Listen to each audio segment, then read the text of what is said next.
नमस्कार, स्वागत है आप सभी का न्यूज़ बिहार पे। मैं आपके साथ आपका दोस्त रत्नेश पांडे। टन टनाटन खबरों में सबसे पहली नज़र 27 सितंबर को भारत बंद का किया गया है ऐलान। किसानों की समस्याओं के साथ साथ आरजेडी जातीय जनगणना का भी मुद्दा उठाएगी। इसको लेकर के विपक्षी दलों की एकजुट करने की कोशिश लगातार तेजस्वी यादव कर रहे हैं।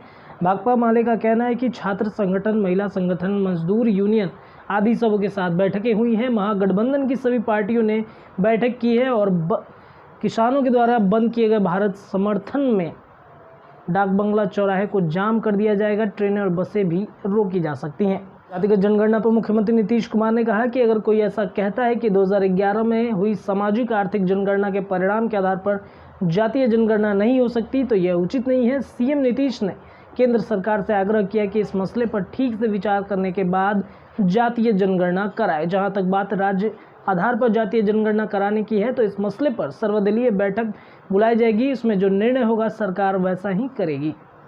विधानसभा चुनाव से पहले सीएम योगी आदित्यनाथ की मंत्रिमंडल का बहुप्रतीक्षित विस्तार हो गया है। चुनाव पहले इस विस्तार के कई मायने लगाए जा रहे हैं। बताया जा रहा है कि रूठों को मनाने और सामाजिक समीकरण के साधने के लिए बीजेपी ने पूरी कोशिश की है कि इस विस्तार को 2022 चुनाव की तैयारी के तौर पर देखा जा रहा है। 2017 में विधानसभा चुनाव में बीजेपी ने बम्पर जीत दर्ज की थी। अब इसके सामने 2022 के चुनाव में उसे दोहराने की चुनौती है।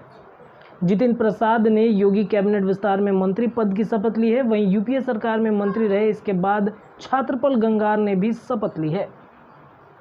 शराबबंदी कानून को लेकर के बिहार के पूर्व मुख्यमंत्री जीतन राम मांझी ने बिहार के प्रशासनिक अधिकारियों पर लगाए बड़े आरोप।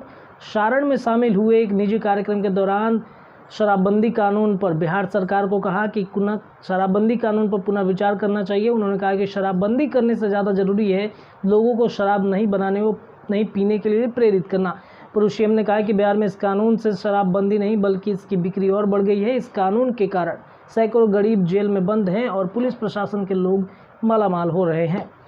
राम को लेकर के एक बार फिर से जीतन राम मांझी का विवादित बयान। कहा, मैं नहीं मानता भगवान राम को। पूर्व सीएम ने राम को भगवान मानने से एक बार फिर से इनकार करते हुए कहा कि वे राम रामायण का ही एक पात्र हो सकते हैं, उनके लिए वे भगवान नहीं हो सकते। जीतन राम मांझी ने देश में जातिगत जनगणना आवश्यकता पर बल देते हुए इसे गरीबों के हित में बताया और पीएम से जातीय जनगणना कराने की अपील भी की और कहा कि चिराग व तेजस्वी की दोस्ती से बिहार की एनडीए सरकार को कोई खतरा नहीं है।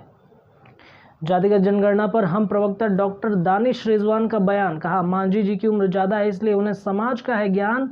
बंडी पहन लेने से ज्ञान नहीं आ जाता। जो लोग जातीय जनगणना को छोटे दलों की मांग बता रहे हैं वो भूल कर रहे हैं कि छोटे दलों के कारण ही वो सरकार में है। बिहार मेडिकल समिट का आयोजन पटना के होटल मौर्य में किया गया। बिहार मेडिकल समिट का आयोजन कार्यक्रम के विधिवत शुरुआत दीप प्रज्वलन के द्वारा किया गया। इस मौके पर उद्घाटनकर्ता के रूप में श्री मंगल पांडे, माननीय मंत्री स्वास्थ्य विभाग, मुख्य अतिथि के रूप में श्री सम्राट चौधरी, माननीय मंत्री पंचायती राज विभाग समेत कार्यक्रम के अध्यक्ष के रूप में मदन मोहन झा से नेता सदन बिहार विधानसभा परिषद सह प्रेसिडेंट प्रदेश कांग्रेस मौजूद रहे। वहीं दूसरी ओर इस कार्यक्रम में 25 वर्षीय डॉक्टर को आचार्य चरक सम्मान से सम्मानित किया गया।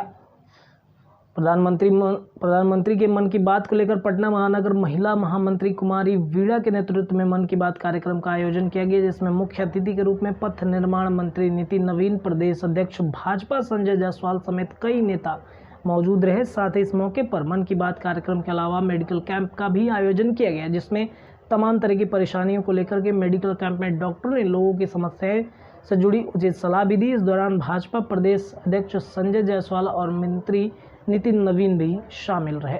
पूर्वी चंपारण में बड़ा नाव हादसा, 22 लोगों के डूबने की आशंका। एक बच्चे का शव बरामद, 5 लोगों को पहुंचाया गया अस्पताल, अन्य लोगों की खोजबीन है जारी। बिहार के पूर्वी चंपारण में रविवार को बड़ा नाव हादसा हुआ। सिकरहना नदी गांव में पलटने से 22 लोगों के डूबने की खबर है। जिले में सनसनी फैल गई है 22 लोगों के डूबने के बाद से। वहीं घटना के बाद 8 लोग तैरकर बाहर निकल गए हैं।